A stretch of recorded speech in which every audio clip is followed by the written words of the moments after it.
For Fremantle, and I understand this is her final speech in this place, her valedictory, and I welcome her to continue start her remarks. Yeah. Thank you, Deputy Speaker. I've greatly appreciated the dignity and balance that you and the Speaker have brought to your roles. I'd like to begin my parting speech by paying respect to the Ngunnawal and Ngambri peoples as the traditional custodians of the land in the Canberra area. As was said by the former Young Australian of the Year, former Afghan refugee Akram Azimi, we make this acknowledgement not out of a sense of protocol, but out of recognition that the dreaming has not ended and we're all a part of it. I came into this place to represent the Fremantle electorate and to engage in what I termed the war against indifference. Before I expand on that, I would observe that there have been many wars fought in this place.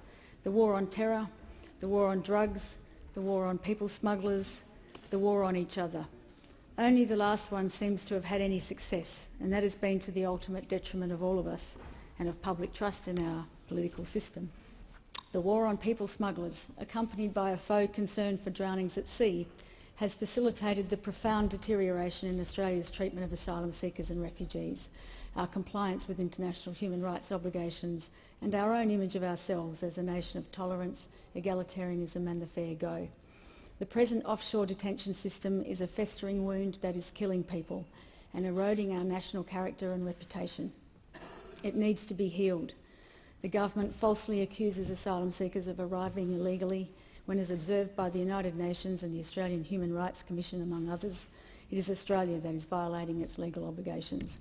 If we look at the many poor countries hosting millions of refugees in Africa, Asia and the Middle East, and the millions of souls trying to reach Europe, the hysteria generated in the past decade and a half by politicians in Australia over a few thousand refugees arriving by boat should be understood as just that. It is time for debate and policy on this issue to be based on reason, facts, perspective and our obligations under international law rather than politics. Many parliamentarians from different parties have been deeply engaged on this issue.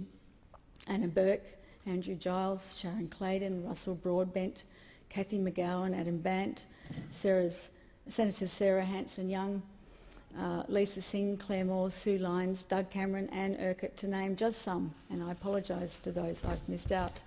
And I hope those efforts will soon lead to better outcomes. There is an alternative that involves establishing a genuine regional framework, working constructively with other countries in the region to improve conditions in source and transit countries, and negotiating resettlement arrangements with other countries, including, of course, a much greater commitment on Australia's part to taking more refugees. Every year Australia accepts some 200,000 new migrants. If a portion of this number, say a quarter, were allocated to humanitarian places, there would still be the same number of people coming to Australia overall. As we know, many refugees are highly skilled, they are keen to contribute, and they've shown great courage and resourcefulness in getting here. Such people can only enhance our country. We also need to treat decently those thousands of asylum seekers left in limbo in Australia on bridging visas without work rights. Refugees facing indefinite detention due to negative ASIO security assessments should be given access to review by the AAT and alternatives to indefinite detention. As the UN High Commissioner for Human Rights has said, human rights are not reserved for citizens only or for people with visas. They are the inalienable rights of every individual regardless of his or her location and migration status. As I've noted in this place before, the High Court decision in February this year upholding the offshore processing arrangements as constitutional was the result of the lack of human rights protections in the Australian Constitution, which, as noted in New Matilda last week, was framed before the post-war human rights era. This is why many people have been calling for a Bill of Rights or a Human Rights Act, Australia being the only Western democracy without one. Of course, regardless of the domestic legal position, under international law, Australia cannot contract out its legal responsibilities and remains responsible for the plight of people it sends to Manus and Nauru.